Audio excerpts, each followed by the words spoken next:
Hello everyone, I am Dr. Sathish, Specialist Pediatrician working in Adam and Eve Specialized Medical Center.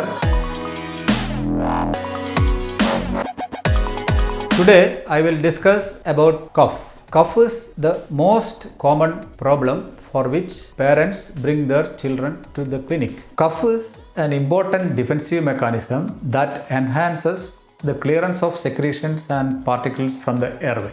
Cough starts bothering when it lasts more than 4 weeks and disturbs sleep and physical activities. Whenever child comes with a cough, try to get some clues. Cough may be acute, lasting less than 4 weeks, or chronic, lasting more than 4 weeks. The main causes of acute cough are foreign body, coryza, croup, pneumonia, bronchiolitis, and asthma.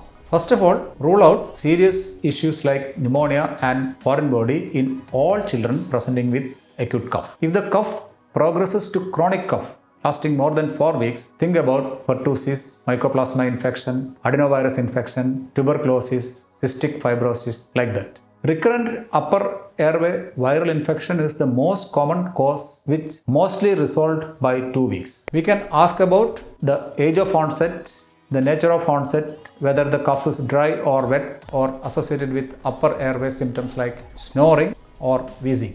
Coughing at night, cough with feeding, to find out the cause. Rule out any failure to thrive and clubbing to find out any serious issues. Cough in a newborn is a serious issue always. Preschool and school age groups are the majority due to viral infection or asthma. Sometimes the diagnosis is obvious by the presentation itself. If the cough is not associated with serious issues, it can be treated with home remedies like honey and tulasi. If the cough lasts more than 2 weeks, then only you have to worry and do investigations. So, if you have any doubts or questions, kindly visit us at Adam and Eve Specialized Medical Center, Electra Street, Abu Dhabi. Thank you very much for your careful listening. Thank you.